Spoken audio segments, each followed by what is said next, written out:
So I'm out playing golf with this guy I've never met, trying to explain to him what I do for a living, and of course we start talking about TVs. And then the next thing you know, I'm talking about fine wines. Now I know what you're thinking, Caleb, what do wines and TV have in common? Well, we're about to find out.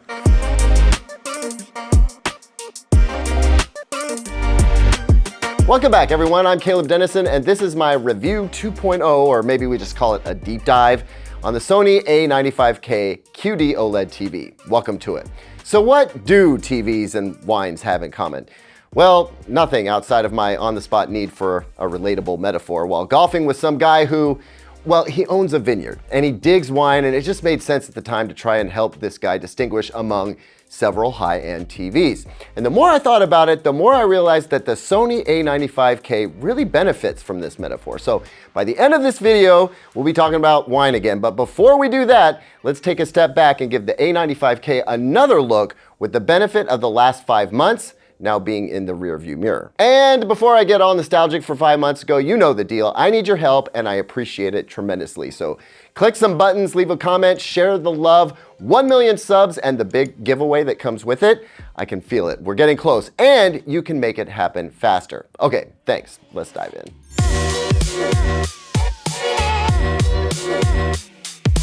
So for those of you who didn't know or maybe just forgot, I first evaluated the Sony A95K in late February 2022 in San Diego. I was at Sony headquarters one day and then we set up a pop-up studio in downtown San Diego and shot some pretty B-roll in one room while I worked on another TV in the other room. Now to be clear, I've not seen the A95K since then, and I mention this because I saw some videos out there thinking it was odd that I've had the A95K in my studio for so long and haven't come out with a full review yet. And I think there may be some confusion about our production process or something, but the A95K here, the one you're seeing in this video right now, didn't show up until just over a week before I shot this video. Anyway, a lot has happened in those 5 months. Since then, the Samsung S95B has come out, a competing QD-OLED TV, and then you've got the LG G2 OLED, which has been gathering some great reviews, including from myself. And also Samsung's QN900B Mini LED TV, also making some waves. So we've had a bit to chew on. I mean, I certainly have, since I got my first look at the A95K. Now it's time to take a look at the A95K through a new lens. A little less starry-eyed about QD-OLED in general, a little more aware of how the competition is looking, and also, since I've been able to live with this TV for a while, we can get into a bunch of factors that you just can't touch when you've got limited time for an evaluation. Now, a few things haven't changed. For instance, this TV measured almost exactly the same as the unit I measured a few months back. Its out-of-box color performance is impeccable, to the point that a proper calibration requires very little adjustment and yields only marginal improvements. Its peak white brightness doesn't break any records like the LG G2 or even the Samsung S95B, though if you throw color accuracy out the window and juice the right settings, it can certainly throw out some big numbers. But as I said before, the perceived brightness of this TV punches right up there with the best of them because its color brightness abilities are simply next level, which I'll touch on in a moment. Stepping away from the measurements, the monolithic design you see here remains unique and in my opinion is attractive, with an extremely heavy stand that you can place in the back or in the front as you choose. Now if you put it in the back, you'll get a little lean back on the TV, but not too much. Oh, and it's stable. There are two HDMI 2.1 inputs, one of which is the eARC input. The TV also supports ATSC 3.0, as you can see here. Speaking of support, it does HDR10 and Dolby Vision and supports Dolby Atmos. And by the way, as far as the sound goes, the speakers are built into the TV panel itself. Plus there are two subwoofers around the back to enhance bass. And since there are speaker terminals on this TV, it can also take the center channel feed from an AV receiver if you want the TV itself to be the center speaker. The remote control is slimmed down, backlit for easier use at night, and you can even get it to chime in case you misplace it. It also supports voice control if you don't want the TV always listening for a wake word, but the TV will do that if you ask it to. Finally, the TV does ship with this Bravia cam, which can act as a webcam for video meetings, automatically adjust the picture and sound settings depending on where you're seated, warn you not to sit too close to the TV just like your mom used to do, and apparently can support gesture control as well. However, I've never seen that work well on any TV before. Unfortunately, I've not been able to test any of those things because as far as I know, the Bravia Cam features are not yet activated. You know what though? This is totally a fun or gimmicky feature, and in my opinion, not really a selling point anyway. So that's the quick recap, no big changes or surprises. Now at this point, I have to tell you that I have, at least in my mind, rewritten what I'm about to say about this TV more times than I can count. There's just so much going on here. It's really easy to get mired in tiny little details and in the process lose sight of the big picture. So I'm gonna keep this as straightforward as I possibly can. We'll dig into some of the nitty gritty on this TV when we compare it to the LG G2, for instance. But right now, I just wanna tell you what you need to know about this TV. Here's what it comes down to.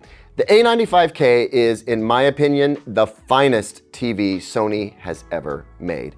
And it's easily in contention to take the crown as the best TV in 2022. In fact, if it weren't for the strong competition out there, the A95K's super premium price tag, and the fact that this TV is only available in 55 and 65-inch sizes, then this would be the most slam dunkiest win for Sony like ever. The picture quality is just so freaking good.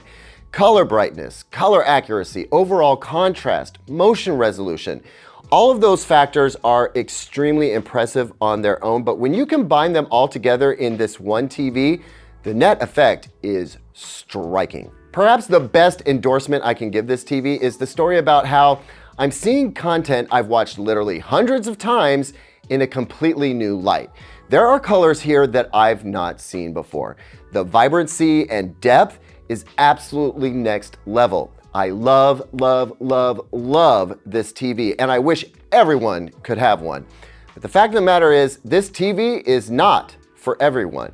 And that may be a hard pill to swallow, but it's true. So let me explain why. The first reason, and probably the most obvious, is price. The A95K is expensive. So while it may technically have the best overall picture quality I've ever seen on a TV, the margin of improvement over competing TVs like the Samsung S95B and the LG G2, for example, it's small enough that the jump in price might not be worth it for some folks. The second reason is size. Pure and simple, this TV is only available in 55 and 65 inches, so if you want something bigger, you need to consider something else, like the G2 OLED. And the final reason the A95K may not be the right TV for you is if you frequently watch TV during the day in a very bright room where some of the picture quality advantages this TV offers might be lost a little to ambient brightness in your room. And that's it. From where I sit, those are the three instances in which the Sony A95K is not the best TV choice. Otherwise,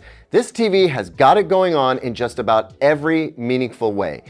It is a remarkable achievement. It's amazing for watching movies. Again, you'll see movies in a new way. It's amazing for just general everyday TV watching. I mean, even lackluster cable and satellite broadcasts look as good as they've ever looked on this TV. And also, and I know I'm gonna catch a little heat saying this, but I can take it, it's also great for playing video games. Like, I'll stop short of saying it's the ultimate TV for gaming, but the person who is shopping for the ultimate gaming TV isn't looking for the Sony A95K anyway. But for those of you out there for whom picture quality is the most important thing and a great gaming experience is a very close second, the A95K has just about everything most folks need. Maybe it doesn't do full 444 chroma at 4K 120. That's okay. If you actually need that, you can look elsewhere. It only has two HDMI 2.1 ports, and one of them is an eARC port. That's okay too. Look, if you have the Xbox Series X, the PlayStation 5, and a high-end gaming PC with a next-level GPU, and you want to connect them all to the A95K, then get a kick-ass AV receiver to do your switching for you because you clearly have the resources to do so, and you deserve killer sound to go with all of your other toys. Look, it all comes down to this. The Sony A95K is like a really expensive, very fine wine. It's refined, loaded with character, and offers nuances that might only be detected by the most discerning of viewers. And you'll pay for the privilege of enjoying it. There may be 10 other bottles on the shelf that offer 95% of the experience at 75% of the price. But the discerning connoisseur doesn't care about that. They want the finest vintage no matter the cost. And that, my friends, is the Sony A95K QD-OLED TV. Thanks as always for watching, everyone. What do you think? Will the Sony A95K walk away with the TV Shootout Award this year? Let me know down in the comments. Don't forget to like and subscribe, and here's 2 other videos I think you'll like.